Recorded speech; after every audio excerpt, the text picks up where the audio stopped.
Welcome to another informative video brought to you by Autruo. The last time we look at relay logic. The correlation between hardwire relay logic and PLC ladder logic was discussed in detail. And finally, we ended off looking at how emergency stop buttons are terminated during line design. Andre, before we will go into today's lesson, I am a little bit curious here.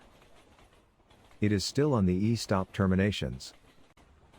Most time, in line design, I notice when the e-stop is triggered, the line stop as a result, but the location of where e-stop was pressed is always known.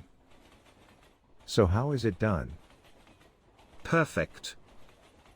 It is not difficult. During termination, we know that the cables are usually terminated to the normally close contact of the e-stop button.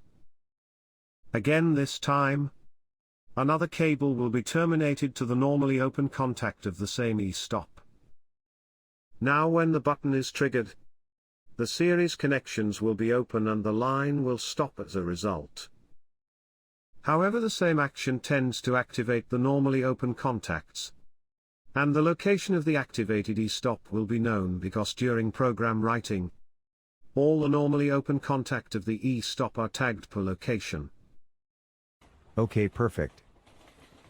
Fully understood. Now in today's series, we will be looking at a programmable logic controller in proper. The intricate part that made up this device will be discussed in detail. Stay tuned.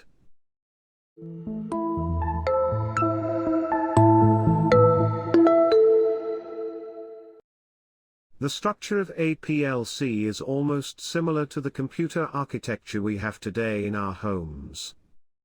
Just that, PLC is more streamlined for a particular application. This application is to control and monitor machinery. Programmable logic controllers are used to continuously monitor the input values from various input sensing devices. These signals are sensor signals, transmitter signals, and hardwired signals. The signal received at the input module will be processed. The processing depends on the way the program is written by the programmer. The processed program will produce a corresponding output signal to contactors, relays, lighting, electrovalves devices, etc. If you want to know how this device works, you can check one of our playlists here. Overall, the PLC is just like human that gathers information through the use of its eyes, ear, and skin. The information gathered will be processed by the brain, then react appropriately with its hand and leg, etc. A typical block diagram of PLC consists of 5 parts, namely rack or chassis, power supply module, central processing unit, input and output module, and communication interface module. PLC rack or chassis is a hardware assembly that plugs communication modules and I/O modules together. This is usually found in modular PLC setup. Again, PLC comes in various form. The common form we have in the market will be discussed in a moment. The power supply module, on the other hand, is used to provide the required power to the whole PLC system. It converts the available AC power to DC power. This power is usually required by the CPU and I/O module.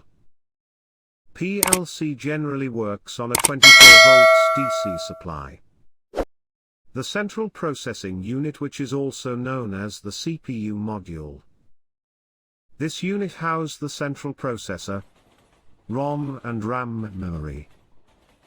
ROM memory includes an operating system, drivers, and application programs. RAM memory is used to store programs and data. The CPU is the brain of PLC. It usually comes with an octal or hexagonal microprocessor. This depends on the PLC manufacturer. Being a microprocessor-based CPU, it is the architecture that replaces timers, relays, and counters in hardwired form. And as such, there are two types of processors. These are single-bit and word processors. One-bit processor is used to perform logic functions, whereas word processors are used for processing text, numerical data, controlling, and recording data. So in a nutshell, the CPU gathers data from the fields through a sensor that is terminated at its input module. The data gathered will be processed by the CPU. After processing, the CPU will send a corresponding command to perform a certain function as the program permit. This signal is done at the output module of the PLC. Now, let's look at how the input and output modules work. This module is also sometimes called the I/O modules. This module is classified into two, which are digital modules and analog modules. Again, on the surface of the modules, equipment manufacturers usually represent them as D for digital modules and A for analog modules. The digital module is also called discrete module. In this module, the I/O signal work on the binary system, which is only 0 or 1 value. That is on or off condition. High or low, true or false, and 1 or 0 depending on how you call it. While for digital output signal, it is the activation of relay, motor, fan, heater, actuator, solenoid valve, coil, buzzer, etc. are all examples of the digital output signal. To further make it sync, in the first examples, when the selector switch is activated, 24 volts will be sent to the input modules. While, when all conditions are met, the output module will send a 24 volts to the coils of the relay. Analog I/O module, on the other hand, are called a continuous module. This means, the voltage or current is given to the input module in the form of an analog signal. These signals are usually in range. That is from 4 to 20 milliamperes, or 1 to 5 volts or 124 volts. So basically, it is usually between the lower limit, which is the initial, or maximum limit, which is the final range. Like the digital modules, these modules also comes in two forms, which are analog input module and analog output module.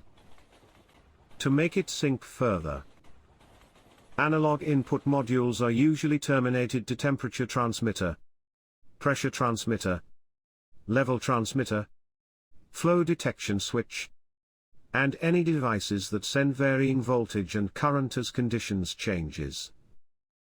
Analog output modules, on the other hand, are used to vary the opening and closing of modulating valves, varying current sent to electric drives, etc. Again, I/O modules come in various bits. This area will be discussed in the coming series. I want to get some groceries. We will be stopping at the next station.